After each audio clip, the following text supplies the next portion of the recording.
Eita, pessoal, vocês viram, né, o que a gente resolveu aprontar agora? Então, estamos estreando nosso programa, nosso podcast, nosso pequeno momento de luz, porque o banzeiro que nós vivemos todos os dias nos traz muitas vezes muitas informações e algumas impactantes. Nós estamos bombardeados e bombardeadas de notícias ruins diariamente. E aí a gente fica no final do dia olhando assim e fala, por quê?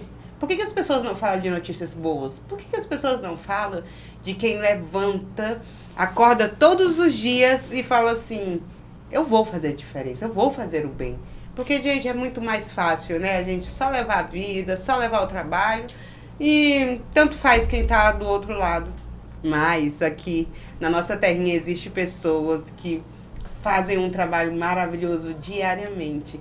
E aí eu e a minha amiga resolvemos sentar com essas pessoas e trazer essas histórias para vocês, para inspirar vocês, para que vocês possam sonhar com esse mundo coletivo, com esse mundo melhor que a gente pode construir juntos, não é, Joyce? Isso mesmo, Anne. E hoje nós trouxemos aqui para vocês a Eluana. Ela vai contar um pouquinho da história dela e o procurador Lucas, que também vai contar uma história. Estamos muito felizes em realizar esse podcast, porque nós vamos falar um pouquinho das pessoas que contribuem com a sociedade. Então vocês ficam aí ao vivo, né, Anne? Assiste conosco e vamos iniciar. Vamos que vamos. Gente, agora a gente vai apresentar nosso convidado e nossa convidada. Em primeiro lugar, eu preciso falar para vocês que a honra de estar sentada essa noite, que eu e Joyce estamos com essas pessoas, porque quando a gente projetou, a gente falou assim, ia ser tão bom se eles aceitassem. Já pensou? Eles dois na nossa estreia, porque são duas pessoas que fazem parte da nossa história. E faz parte também de um pouco do impacto social que a gente conseguiu trazer para Porto Velho em 2024. E a agenda deles bateram e eles estão aqui Graças com a gente hoje. Oi, pessoal, doutor Lucas. Bom dia, pessoal. Vocês falam desse jeito, a gente fica até lisonjeado, né? Mas a honra é nossa poder estar conversando com vocês. Acho que a gente admira muito o trabalho. São pessoas que sempre estão com gás, sabe? Aquele gás para melhorar a nossa sociedade. Então, bater um papo, assim, de uma maneira mais descontraída, né? Às vezes a gente está lá nos projetos, é uma situação um pouquinho mais tensa, querendo um resultado. Eu acho que aqui a gente vai poder conversar um pouquinho e falar de coisas boas, né? Porque quando a gente fala de coisas boas, a gente espalha a sementinha do bem, né? Pessoal, Yane, Joyce, doutor, para mim é um prazer estar aqui. A gente sempre, quando a gente se encontra, tem essa energia, né, de, meu Deus, eu acho que eu consigo mudar alguma coisa no mundo. Eu falo até que a gente fica com aquela ideia utópica, né? As pessoas falam assim, é muito utopia, gente. Não é não, dá para realizar, dá para fazer. Eu acho que o mundo já está cheio de muita negatividade. Eu acho que a gente poder sentir que existem outras pessoas que pensam positivamente, que acreditam que pode fazer mais, pode melhorar e que a gente tem que olhar para o lado bom, não focar no ruim. Isso faz toda a diferença. E acho que nos unirmos para conversar sobre isso já dá um gás. A gente pode estar cansado, trabalhou o dia todo, mas só de estar aqui juntinho e conversar sobre coisas boas e como mudar e inspirar outras pessoas faz toda a diferença. Para mim é um privilégio, demais, viu? É maravilhoso. Ô, Eluana, vou começar com você. Quem foi a pequena Eluana? Ai, meu Deus, falar sobre a Eluana pequena, Eluana criancinha. Eu sempre fui uma criança, assim, muito ativa. Eu falo que eu fui a última semente da minha família. Meus pais me tiveram já tarde, né? Meu pai tinha 65 anos quando eu nasci, minha mãe próximo dos 40, minha mãe fala que eu era o sonho da família, que eram só meninos e queriam muito a menina, e aí eu saí ali no final. Eu sou carioca, nascido e criado no Rio de Janeiro. Cresci no bairro simples, o bairro Bangu, muito conhecido, zona oeste do Rio de Janeiro. E eu acho que crescer conhecendo muitos lados diferentes, porque no Rio tem essa diversidade, né, de você presenciar pessoas de status sociais diferentes, faz a gente ver a vida do lado bom, o ruim, ver o que a gente pode ou não melhorar. Fui crescendo, nunca ia imaginar ser ou trabalhar no que eu trabalho hoje. Eu sou policial rodoviário federal, Não me imaginava como policial porque eu acho que eu tinha uma visão negativa da polícia. E conforme eu fui crescendo e conheci a minha instituição, eu me apaixonei pelo trabalho em si.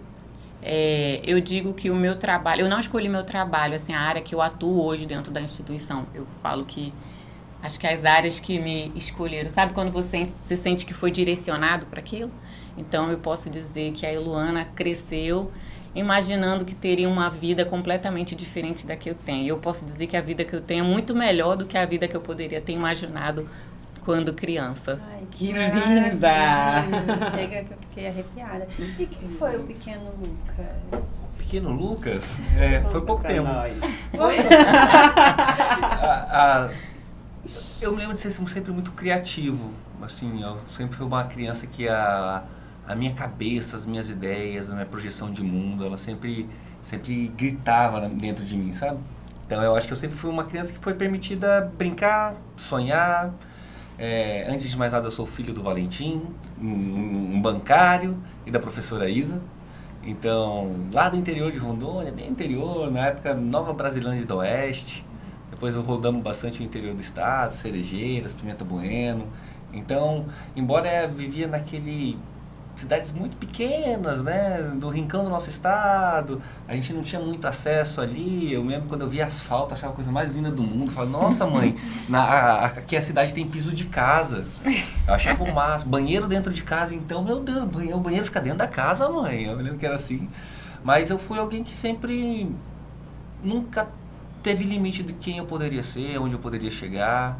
A minha mãe, acho que o amor da minha mãe sempre foi muito forte na minha vida. E do meu pai também. Só que a minha mãe, ela sempre era aquela que falava, não, Lucas, você vai ser um grande homem, você consegue tudo que você quer. O meu pai falava, não, você tem que batalhar para ser um grande homem, você vai ter que se construir. Então, eu acho que o pequeno Lucas sempre foi um sonhador, assim. Acho que sonho, mas não daquele sonho que a gente dorme, né? Mas do sonho que a gente vive acordado. Então, eu acho que... E tá dentro de mim, não saiu não. Aquela criança ainda tá dentro de mim. Lucas, você falou uma coisa tão importante quando você era criança e não sei se foi isso que fez você ser esse homem hoje. Você falou, mãe, esse asfalto, esse banheiro. E hoje, em 2025, nós temos essa realidade, né? O nome do podcast é Mão na Massa e Coração no Mundo. É para que a gente possa levar as pessoas que estão trabalhando com a comunidade a atingir essa criança, a mostrar para essa criança esse asfalto, esse banheiro. Então, você fala algo tão importante que eu lembrei também da minha história, que você chega num local que você nem sabia que existia, né? Quando a Ilona falou, não sabia que ia ser policial. Você não imaginar, eu quando criança eu não sabia que existia faculdade, não sabia que eu poderia estudar, eu pensava que era só aquilo ali de criança e acabou, se não tinha mais nada. E quando eu descobri que existia faculdade, eu falei, nossa, existe um mundo, né?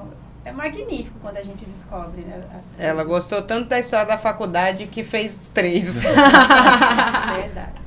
E assim, a Eluana, como é importante onde a gente passa a nossa raiz, quem é nós quando pequena, né? Porque só o fato de, na percepção daquele local que você estava,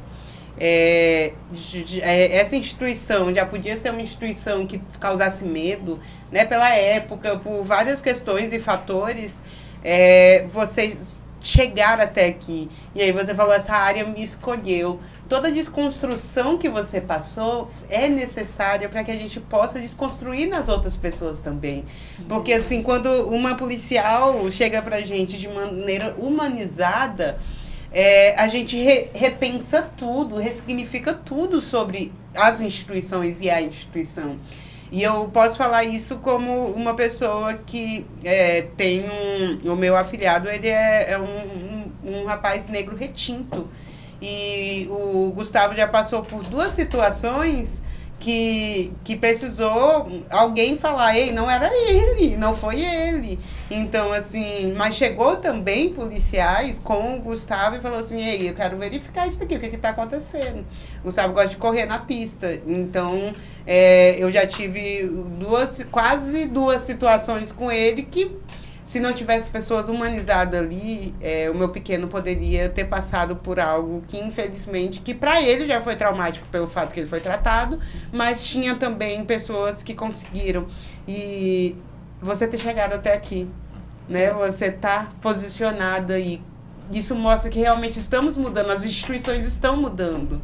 Eu acho que nesse sentido é porque a gente precisa lembrar que antes de qualquer profissão ou carreira, somos pessoas, seres humanos. Existe aqui uma mulher, um homem, 2 mulheres, pessoas que têm uma vida.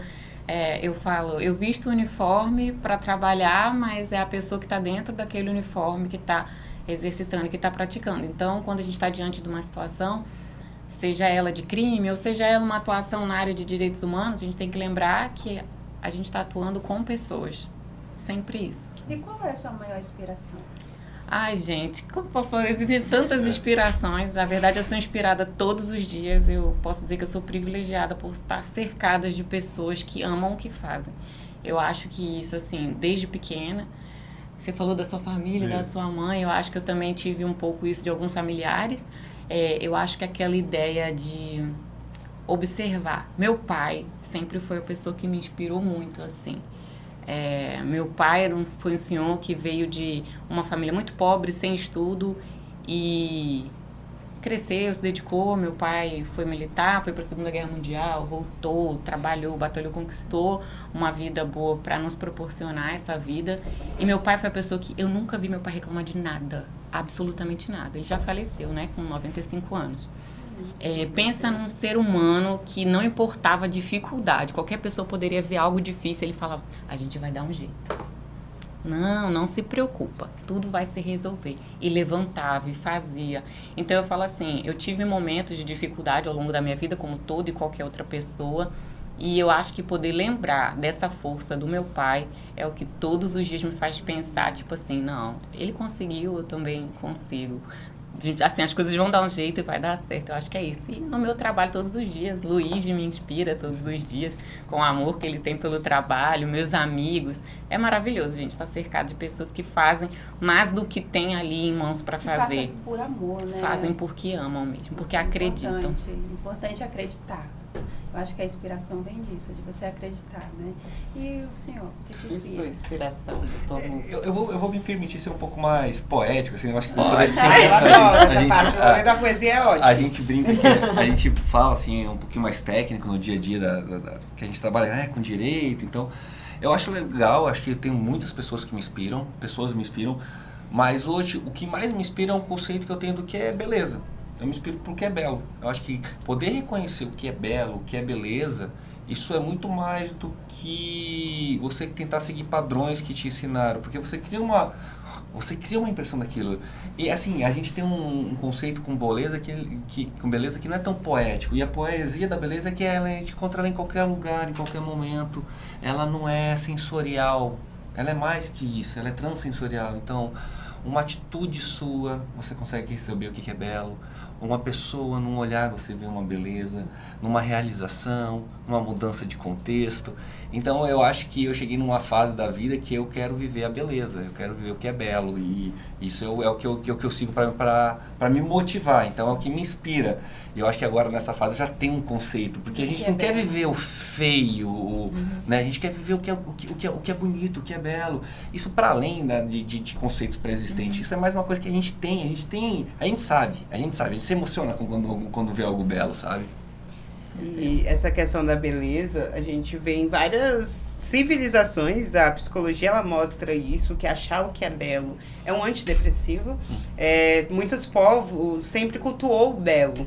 O nosso povo realmente se desconectou do belo. E muitas vezes a gente acaba... tanta pressão, porque existe pressão no mundo, existe coisas não bonitas no mundo.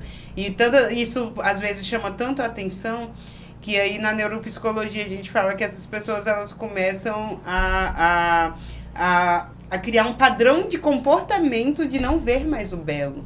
Aí se você falar assim pra pessoa, nossa, mas olha o lado bom, você tá viva. Eu preferia não estar, né? E aí vai, tudo que você tentar trazer o belo pra uma pessoa que chegou num ponto que não quer mais ver o belo, se essa pessoa não passar por um processo de cura, essa pessoa ela nunca mais vai ver nada bonito de verdade. Ela pode simplesmente acabar a vida assim, não vendo mais o belo. E que lindo, doutor. Que bom que quem esteja nos ouvindo, nos assistindo, possa olhar e se inspirar nisso de que o belo é muito importante. A gente achar o belo é muito importante, né? E o nosso belo, a gente tem a nossa história, a gente aquilo tem a que nossa motiva, né? Aquilo que então assim, o que te fez chegar, né? A beleza não é um padrão das outras pessoas, né? Não é a vida de uma outra pessoa, não é a estética de uma outra pessoa, não é o poder econômico de uma outra pessoa. A gente sabe o que é, sabe? Cada um tem algumas histórias ali, falando da infância, né? Pra mim, pra mim não tem nada, assim, mais belo em regime familiar do que comer junto, assim. Uma refeição junta, sabe? Você poder sentar numa mesa, tá ali entes queridos do seu lado, comendo, compartilhando comida. Isso é de uma beleza pra mim tão grande, assim, sabe? E cria uma memória afetiva maravilhosa. Eu cozinho, eu gosto de fazer as coisas. Aí uns amigos falam assim, por que você não compra pronto? Porque tá em casa, precisa descansar. Eu falei, porque é isso aqui que vai me fazer lembrar, vai fazer os entes queridos lembrarem de todo aquele trabalho, de estar junto, de estar comendo. E aí, às vezes, as pessoas, elas estão ali, não comem, não deixa passar, né? Não vê a beleza de uma coisa simples, né? E aprender a, como o doutor está falando, mas reforçando, a valorizar o seu belo. Eu não tive uma família, eu não cresci com uma família. Então eu nunca tive uma família para estar em volta da mesa. Mas depois que eu pude escolher e eleger as pessoas que são a minha família, os meus amores, os meus amigos e amigas e pessoas que se tornaram, esse momento é muito belo. E assim, enquanto eu estivesse no padrão de querer que a minha vida tivesse, em qualquer momento, se encaixar na vida do outro, eu nunca ia encontrar o belo, porque não tem como a minha vida ser diferente do que foi. Então, o quanto que é importante realmente nunca usar o outro como parâmetro, porque a gente pode deixar de valorizar coisas maravilhosas que estão em volta da gente, porque a gente escolheu um parâmetro para alcançar. Exato. Maravilhoso. Eu acho que depois dessa pandemia, o que você falou é muito importante, é a família. Você escolher pessoas que tem belo, ou também às vezes não tem, mas que ela esteja ali presente, e você cozinhar, fazer por amor, porque todo mundo ficou tão, eu não aguento mais, gente, algumas reuniões pelo celular, eu quero presenciar, eu quero olhar, eu quero saber como essa pessoa abraçar, está. A gente gosta do abraço, né? Do abraço, porque isso fez com que o ser humano voltasse a acreditar no ser humano, porque eu acho que estava numa era tão difícil que essa pandemia, infelizmente, ela veio para mostrar isso, assim, ó, esse relacionamento que estava tão distante, né? E hoje, jantar, almoçar na mesa, né, quando possível, é tão importante que eu também não abro mão. Eu amo cozinhar para as minhas filhas, porque é o momento que eu tenho de construir a memória delas. Então, é muito importante mesmo. E falando na tecnologia, o que esse relacionamento faz com a gente? Qual a importância dela no trabalho de vocês? É assim, gente, sério, é emotivo. Não, eu acho que a gente tem que entender, eu gosto muito de tentar entender o que é tecnologia, né? Então, assim, o que é tecnologia? A gente tenta minimizar esse conceito de tecnologia para dizer que a ciência da informação, YouTube, a gente tenta dizer que tecnologia são coisas. Tecnologia não é coisa, tecnologia é um processo. Tecnologia é um processo onde a gente consegue ser um super-homem, né? É onde a gente expande nossos sentidos. Então, a gente consegue desvirtuar o tempo, a gente grava um podcast que vai estar na mídia, não é mais só ao vivo. A gente consegue não estar mais no mesmo local, a gente consegue estar em vários locais. Então, ela sempre vai se renovando, né? Sempre vai ter, desde o telefone. Pra gente, a tecnologia é muito importante porque eu consigo ter muito mais capilaridade do que eu teria se eu não tivesse tecnologia. Consigo alcançar muito mais pessoas, consigo ver muito mais, o meu dia consegue render muito mais por isso, mas é algo que a gente tem que entender que ela não sai. Por exemplo, no Ministério Público do Trabalho, o que a gente tem para fazer é promover o trabalho digno, que as pessoas trabalhem e que elas trabalhem em condições adequadas. É isso que eu quero fazer. Então, com a tecnologia eu consigo ter um campo muito maior de observação do que eu teria só no... Verdade. Então, por exemplo, hoje eu consigo, a gente está em Porto Velho, mas a gente abrange os 52 Sim. municípios do estado, a gente está de olho em todos os 52 municípios do estado. Eu consigo gravar um podcast que eu vou poder passar para várias pessoas poderem assistir, independentemente do hora. Quem agora está no trânsito, não está podendo Sim. assistir, daqui a pouco vai poder. Então, a tecnologia ela vai ser esse processo de ampliação das nossas funções essenciais. É assim que eu tenho que ver com a tecnologia. Não é ela que vai me dizer o que eu tenho que fazer. É o meu coração, minhas inspirações, os meus deveres institucionais que vão usar o processo tecnológico para se ampliar. Eu acredito nesse conceito. Sim, eu acho que complementando o que você falou, é uma ferramenta, né? Tipo, e a gente escolhe a ferramenta, como a gente vai usar. A gente pode usar para o bem, como pode usar para o mal. Na questão do trabalho, concordo que tem a questão, né, da capilaridade, da questão de ampliar os alcances. A gente consegue, Rondônia é um estado muito grande, não dá para a gente estar presencialmente em todos os lugares, mas com o advento da tecnologia, de poder usar esse processo, de usar essa ferramenta, a gente consegue ter um alcance. No nosso trabalho, a gente tem as reuniões virtuais, né, que às vezes faz necessário justamente por ter profissionais em todo, espalhado pelo estado e pelo país inteiro, mas a gente não abre mão desse contato presencial, né? Até porque a nossa área precisa desse contato e faz toda a diferença, estar presente com o seu colega no dia a dia, conhecer. A gente que faz trabalho também de campo, na rua, a gente conversa muito sobre isso, sobre a equipe que a gente monta. É importante você conhecer a sua equipe, então conhecer a pessoa com quem você trabalha, está ao lado. Você olha para a pessoa, só de olhar você sabe. Entendeu? Então, eu acho que é isso que a gente não pode perder. Eu acho que a gente não pode usar a tecnologia para nos distanciar de outras pessoas, porque eu acho que é isso que tem ocorrido um pouquinho. A gente acaba... Estamos entrando num sentimento de frieza, eu acho. Esse distanciamento das pessoas, que é a parte negativa, mas é a ferramenta e a gente pode escolher usar para o bem e fazer muitas coisas boas com ela. Sim, sim. E aí a gente vai ouvindo eles, né? E aí pensa assim, meu Deus, como são incríveis, como inspiram. Essa questão da tecnologia, de fato, o Dr. Lucas falou que realmente tecnologia são processos, né? Nós podemos falar que a TV, o celular é tecnologia, mas agora, recentemente, falando sobre a Amazônia, saiu uma pesquisa que mostrou que a castanha da Amazônia, ela foi um processo tecnológico dos indígenas, de cruzamento de espécie, até a gente ter a castanha que a gente chama do Pará, a castanha da Amazônia hoje. Então, assim, realmente a tecnologia ela pode ser usada para melhorar as vidas. E ter pessoas como vocês que pensam assim ao utilizar a tecnologia e que ocupam lugares que vocês ocupam, e ainda bem que vocês ocupam, e obrigada por ocuparem os lugares que ocupam. E poder falar isso para as outras pessoas e as outras pessoas parar um pouquinho para pensar. Porque se todo mundo pensar em tecnologia como vocês, a gente realmente vai ter tudo mais humanizado, né? Um trabalho mais humanizado em qualquer área que for. Que as pessoas possam ter essa consciência que nossos processos tecnológicos, eles precisam ser preservados e que a humanização, o toque, o saber quem é quem também é importante. Não ser só algoritmos, números, uma foto atrás de um perfil. Muito bem, dona Anne. E qual é o seu maior orgulho profissional na sua carreira? Qual é a história que vocês têm, tá? Um e depois o outro, que faz você lembrar o porquê que você está aqui, porquê que o senhor está tão bem aqui conosco. Quer começar? Pode começar. Que eu posso falar de orgulho na minha carreira? Sim, são muitas coisas. Eu sempre respiro e olho pro alto pra eu não me emocionar, que eu sou chorona, sabe? Eu sou do tipo sensível. Pode chorar, a gente deixa. Chore. Aí quando vem, todo mundo chorando. Qualquer coisa, quando eu lembro, assim... Eu acho que, assim, quando eu falei do meu trabalho, que eu não escolho, mas ele me escolhe, é porque ele me dá a oportunidade de fazer diferença na vida de muitas pessoas, assim, de forma de verdade. A gente falou de tecnologia, a gente falou de pessoas, e eu consigo alcançar vidas que eu nunca imaginei que alcançaria.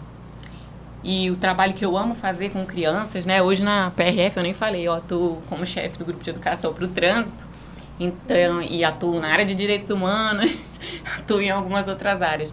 E nessa área de dentro da educação, a gente consegue ter esse alcance das crianças. E às vezes eu vou numa escola, num lugar onde aquela criança fica tão feliz de me ver como pessoa, mas não é porque ela está vendo uma policial em si, é porque ela está recebendo, às vezes, o afeto e uma atenção que ela não tem dentro da própria casa.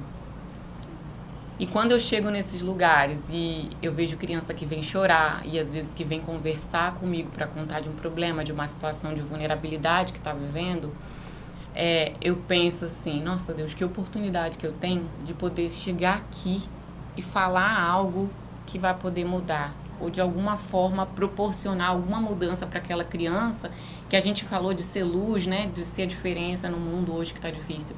Muitas delas pequenas não têm mais esperança. Você olha para uma criança, e você não consegue enxergar mais esperança. E você chegar lá e ser luz para aquela criancinha, às vezes eu falo assim, eu chego em casa e eu falo, meu Deus, hoje eu fiquei cansada porque a gente vive tantas coisas e ao mesmo tempo daqui a pouco a gente se recarrega. É um privilégio, uma conquista.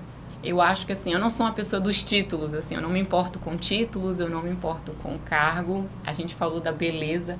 Eu acho que a maior beleza para mim hoje é a liberdade de dizer que eu faço o que eu amo, o que eu gosto de verdade. E ver esse resultado, sabe? Ver essas mudanças na vida de outras pessoas. E encontrar alguém que uma vez chegou pra mim e falou assim, obrigada. Chegar assim, ó, e falar assim, obrigada, porque aquele dia você falou comigo algo que ninguém nunca falou. E a minha vontade era de não viver mais. E aquele dia despertou em mim um desejo de fazer algo. Isso faz, sabe? Não tem remuneração, não tem nada, não tem um título que possa me gratificar mais do que realmente poder trabalhar na vida das outras pessoas. Eu acredito muito em energia, eu acredito muito que a gente não está aqui por acaso, né? Eu gosto de atitudes intencionais, então eu acho que quando a gente faz o bem para o outro, de alguma forma, a gente também recebe isso de volta. Então eu poderia dizer que as maiores conquistas no meu trabalho não são troféus que eu tenho ou qualquer coisa nesse sentido, com certeza é poder fazer a diferença na vida das pessoas. Que lindo, Eluana, você falou algo tão importante. Eu lembro que o Indesp, ele foi fazer um projeto juntamente com a PRF e eu levei os alunos, que sempre a gente faz esse pit stop, eu gosto de levar os alunos para eles verem como funciona. Uma aprendiz, ela viu uma PRF, ela chorava. E ela foi até a PRF, abraçou, e foi tão humana a policial que ficou abraçada com ela, conversando, e o tempo todo a jovem só queria ficar com a PRF. Sabe por quê? Porque às vezes a gente esquece que o lugar que a gente ocupa hoje é o sonho de alguém. Verdade. A gente esquece disso, porque se torna comum, né? Aquele belo que às vezes a gente olha inalcançável, acha tão incrível, depois que a gente alcança, às vezes a gente esquece que é tão belo. E ver uma mulher também, né? Porque assim, nós somos acostumados a ver policiais, homens. E quando vê uma mulher, as mulheres ficam felizes. Falam, olha ali, tá me representando. Você olha com orgulho. Então, essa jovem, depois eu falei, fala pra mim, meu amor, o que aconteceu? Ela falou que eu fiquei muito feliz, porque eu quero ser igual ela. E consegue, gente, ó, consegue, viu? Não é, olha, eu falo assim, eu não sou melhor do que ninguém, eu falo, se eu tô aqui, tudo que eu faço, qualquer outra pessoa também consegue fazer, é possível pra todas as pessoas. Ai, muito lindo, assim, essa humanização, acho que a importância é isso, esse olhar com amor, é você acreditar que o próximo também consegue. É lindo, lindo. Doutor?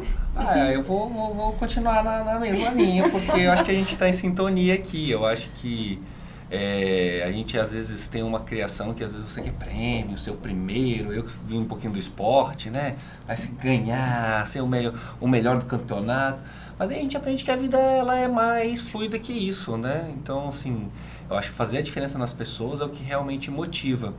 Mas hoje eu sou muito feliz, eu tive uma transformação muito grande, né, que é esse cargo de procurador do trabalho, né, a gente é um mero estudante ali, e de repente você ascende a esse cargo, dá um pouquinho de trabalho, me sinto muito orgulhoso por ter conseguido passar, não foi fácil, foram anos e anos estudando, mas aí você ganha uma projeção grande, né, e às vezes você fica, nossa, como assim, ano passado ninguém me conhecia, agora tá todo mundo me procurando. Mas aí depois de um tempo eu percebi, cara, que legal, eu posso conhecer muita gente, conhecer muita gente boa. E o nosso estado, gente, você pode conhecer muita gente boa em qualquer rincão do nosso estado, sabe? Conhecer os 52 municípios aqui já foi algo extraordinário. E os distritos, então? É você poder saber que você está ali em Jacinópolis. Para quem não conhece Jacinópolis, você entra em Nova Mamoré, anda um bocado, passa a Nova Dimensão, vai chegar em Jacinópolis. Aí você conhece uma diretora da escola que faz toda a diferença. Aí você fala, nossa, reconheça o teu valor, continua. Eu posso mudar algumas vidas, mas você está mudando todo dia aqui uma comunidade inteira. Né? Aí você vai lá para Nova Califórnia, descobre uma cooperativa onde você faz um extrativismo bacana, a gente trabalhando e você se inspira. Eu adoro passar telefone. Se tem uma coisa que eu gosto da minha profissão é passar telefone. Alguém chega pra mim, doutor, tô querendo criar um projeto. Não, conheço. Vou te passar a pessoa certa para você poder tocar esse projeto. Adoro isso, sabe? Assim, eu acho que... Conectando pessoas. Conectando pessoas que querem mudar vidas. Eu acho que hoje, saindo um pouco do burocrático ali, que a gente ainda tem esse aspecto de entrar com ação, ir para judiciário, né? Usar o terninho, às vezes tem que usar, estava no tribunal agora, não tem como, até a Beca tem que usar. Mas eu acho que a possibilidade de conectar pessoas que querem efetivamente mudar a vida de outras pessoas é quase um marketing multiplace do bem, sabe? A gente está quase trabalhando no marketing multinível do bem. Então eu acho que fazer essas conexões de gente boa, de gente que tem as mãos na massa e o coração no mundo, eu acho que o grande privilégio que eu tenho de estar no MPT é esse. E aí a gente vê o quanto que a representatividade importa de fato. E esse network da luz dialoga, as duas coisas dialogam, porque realmente hoje vocês ocupam lugares, estão em lugares que, como a gente falou no início, vocês conseguem tomar decisões todos os dias e fazer essa diferença. E isso prova agora nas respostas de vocês, que a gente está falando de uma pessoa que tem toda uma rede de contato e que é acessível às pessoas, que geralmente quem é do direito, quem ocupa grandes cargos, as pessoas já ficam meio assim, vê o terno já fica. Mas o Dr. Lucas, ele passa, não passa, Jorge, esse olhar de humanização. E a Eluana, todos os dias, todas as reuniões, todas as questões que a Eluana está, a maneira que ela se põe, como representatividade de fato, porque às vezes as pessoas esquecem que podem sonhar. Às vezes o jovem esquece que pode alcançar grandes lugares. E aí pode ver vocês dois, porque vocês, além de ocupar lugares e instituições que colocam vocês sempre em lugares que vocês poderiam escolher cada vez mais estar em escritórios fechados, vocês estão com a comunidade. E até mesmo quando o doutor está no tribunal, ele está com a comunidade, ele está ali levando o melhor, buscando que a nossa sociedade consiga viver dignamente. Porque o trabalho hoje, ele está em tudo, mas o trabalho digno ainda é privilégio. E poder ter alguém com a gente, né, aqui no nosso estado, tá aqui, que a gente sabe que vamos dormir hoje tranquilo, porque a gente sabe que tem alguém olhando pelas aquelas pessoas que quase ninguém vai olhar. Da mesma maneira que a nossa PRF hoje, ela consegue, já ocupa, né, um lugar comunitário, dentro da comunidade, já é uma instituição que a gente já sente mais próximo, e principalmente com o Departamento de Direitos Humanos. E que bom que o Departamento de Direitos Humanos está com a gente. E saber que você pode abraçar essa menina e que daqui a uns anos essa menina pode vir te abraçar de novo e falar assim, ei, olha onde eu cheguei porque você estava aqui. Eu já fiz isso. Espero muito. E eu já fiz isso com quem me inspirou, a psicóloga que me inspirou. E assim, ela até hoje não conseguiu responder muito bem, porque ela não tinha noção de que ela estava ali, que o que ela fez ali mudou tudo. Simplesmente quebrou um ciclo e o Belo se apresentou. Então, obrigada, gente, por apresentar o Belo para essa galera. E quando nós falamos, né, em ajudar o próximo, em construir história, em inspirar, né? E como vocês fazem para separar a vida profissional da pessoal? Depois eu vou dizer o que eu aprendi com os anos, né? Mas eu quero ouvir como que vocês fazem. Vou ser sincero, sabe? Eu acho que até falo isso como... Eu tenho uma grande equipe, né? Assim, o procurador Lucas, ele não é uma pessoa, né? Tem uma grande equipe por trás, eu tenho um apoio de profissionais excelentes, né? Agradeço imensamente a chefe da assessoria, que é a Viviane, a Monique, o André e tantos outros que trabalham junto na porcaria. E Doutor, deixa eu só mandar um beijo pra Vivi e pro André e agradecer vocês por toda a paciência que vocês tiveram com a gente nesse último mês. E assim, a gente trabalha e a gente conversa muito isso em gestão. E eu cheguei não é uma conclusão definitiva, mas, sinceramente, Joyce, você consegue separar vida pessoal e vida profissional muito bem quando você delimita tempo e espaço. Eu acho que tempo e espaço é importante para separar. Então, existe hora de trabalhar, existe hora de estar com a família, existe hora de estar relaxando, existe espaços de trabalho, existe espaços de lazer. Você consegue separar. Então, se esforce, se planeje, faça isso, sabe? Tenha esses delimites. Não tenha medo de desligar o celular um final de semana. Não tenha medo de sentar numa mesa de bar com os colegas de trabalho e falar: hoje é futebol, gente. Hoje é futebol, hoje não vamos falar de processo. Não tenha medo de falar isso. Então, com muito esforço e planejamento, separe o tempo e espaço entre vida pessoal e vida profissional. Contudo, no entanto, todavia, a gente não separa a questão emocional. Achar que você vai separar o seu emocional do pessoal e do trabalho é ilusão. Se você está numa crise familiar, isso vai afetar seu trabalho. E tudo bem. E tudo bem. Tudo bem. Você não é uma máquina de desempenho. Então, se você está procedendo com um processo familiar difícil, um parente que está com uma doença, eventualmente uma separação, eventualmente algum problema ali que você está tendo em relação à sua própria saúde, não vai separar. O emocional não vai separar. Você é uma pessoa só. Você é uma pessoa só. Né? E eu toda a vida se você está bem posicionado profissionalmente, se você está gostando do que você está fazendo, se seu trabalho está te dando motivação, se aquilo ali é agradável para você de alguma forma, com certeza na sua vida pessoal, até jogar bola você vai jogar melhor, sabe? Então, é entender que a gente não somos dois seres, somos um ser só. Então, eu falo muito isso. Então, não acho que o emocional vai ser separado. Então, você vai separar o seu tempo, você vai separar o seu espaço, porque isso é saudável. Mas, tudo bem o profissional influenciar no pessoal, o pessoal influenciar no profissional, você é uma pessoa só. Né? Porque senão a gente já cai naquela, né, Luna, de meu Deus, cheio de problema em casa, tudo errando, você chega lá, não. Tem até uma série bem bacana que está fazendo sucesso agora da Apple TV, Ruptura, né? Não sei, recomendo assistir, muito boa, que ela é um mundo distópico e ela faz isso, né? As pessoas, elas entram no trabalho, elas esquecem o mundo lá fora, elas saem do trabalho e esquecem o mundo lá fora. Isso é ficção. Isso é ficção, isso é ficção, isso é ficção. Pode desligar o celular, Então. Você deu uma risada assim. Eu olhei pro Luiz. Eu acho que assim, conhecer nossos limites, né, é muito importante. A gente tenta ao máximo.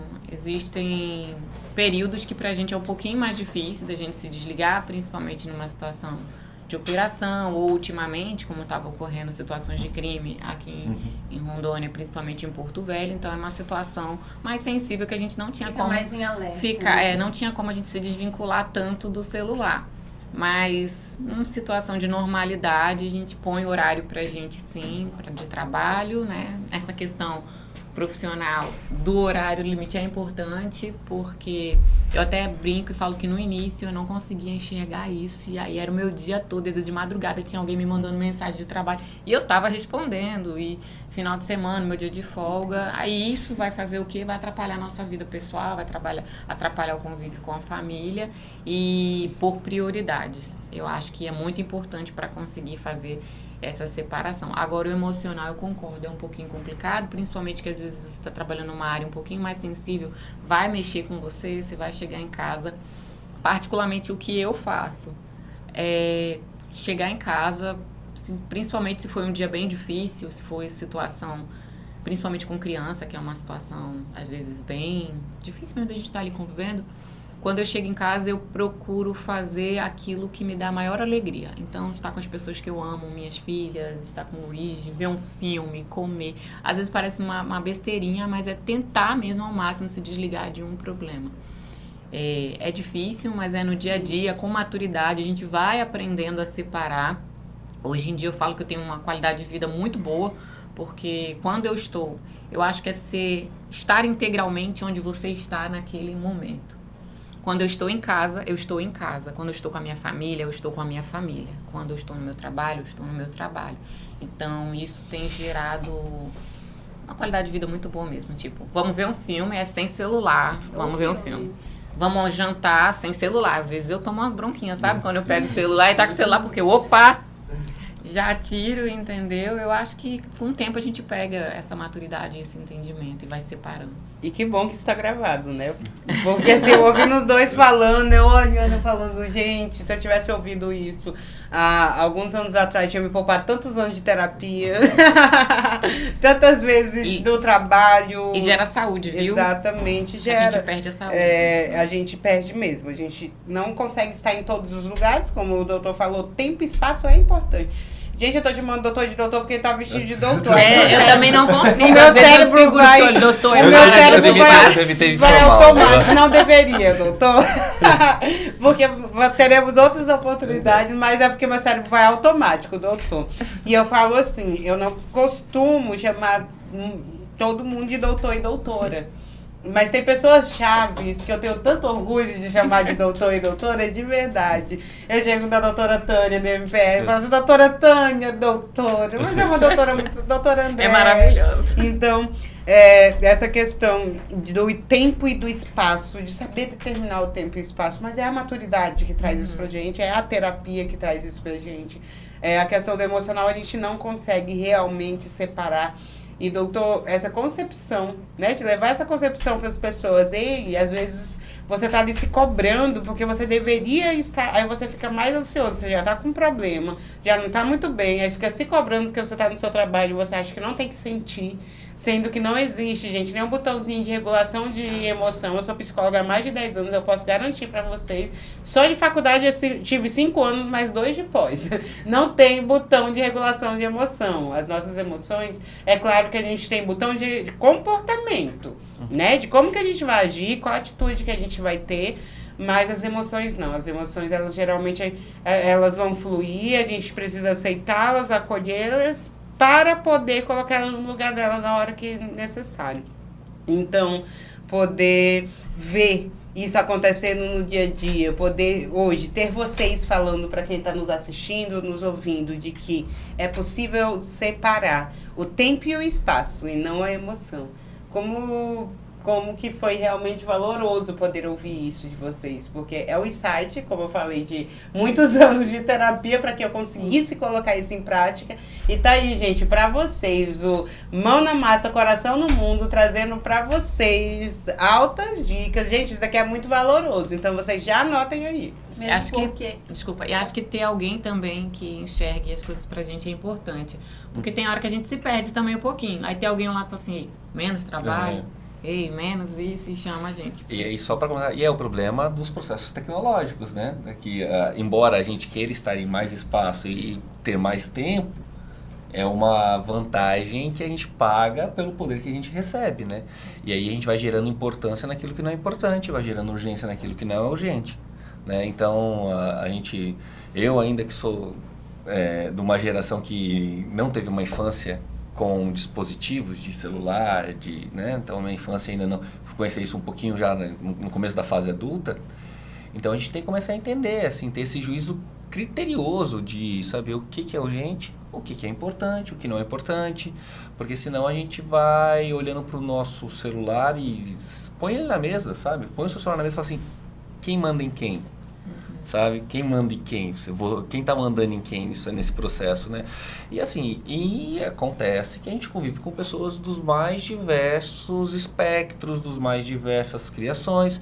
Então, a gente tem que não deixar se contagiar, né? Como você vai definir o que é belo para você também vai definir o que é urgente, o que é importante.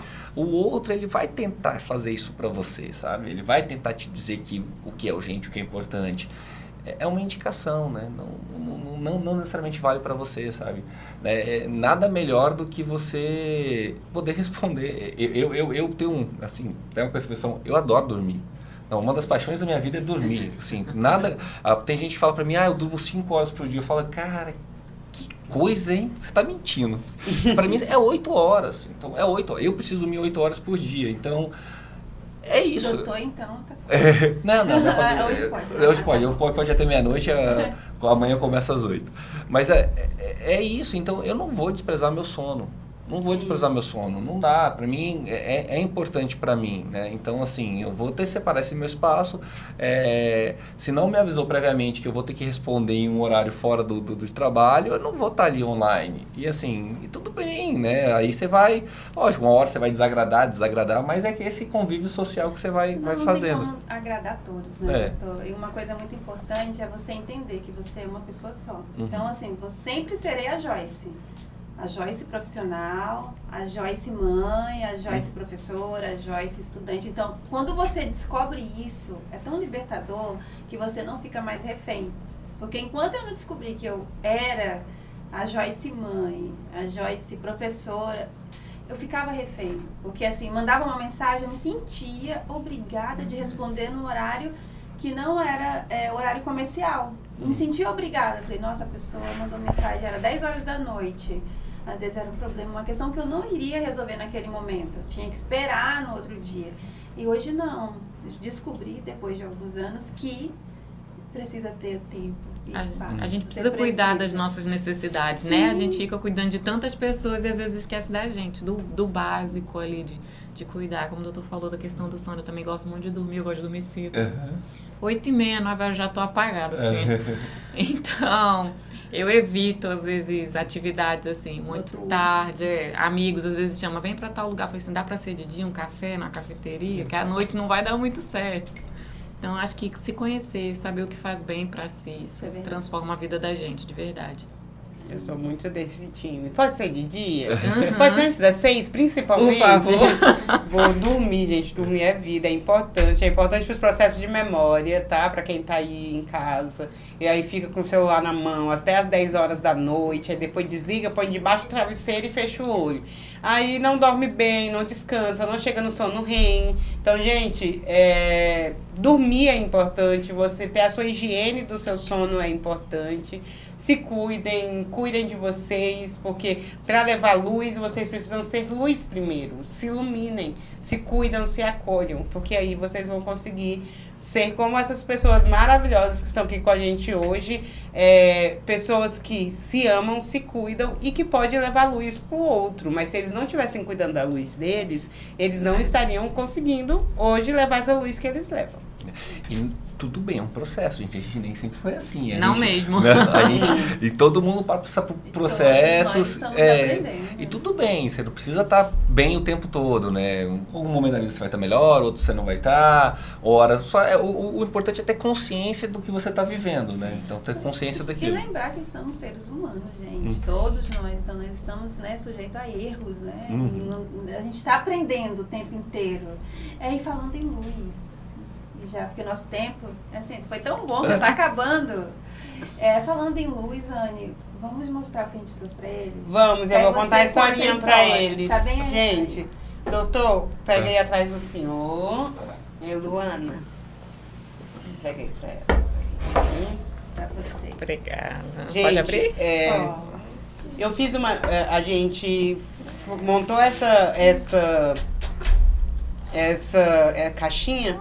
E a gente queria mandar para vocês algo que vocês pudessem ver crescer e germinando, igual é vocês, na vida de muitas pessoas, é vocês para o nosso estado.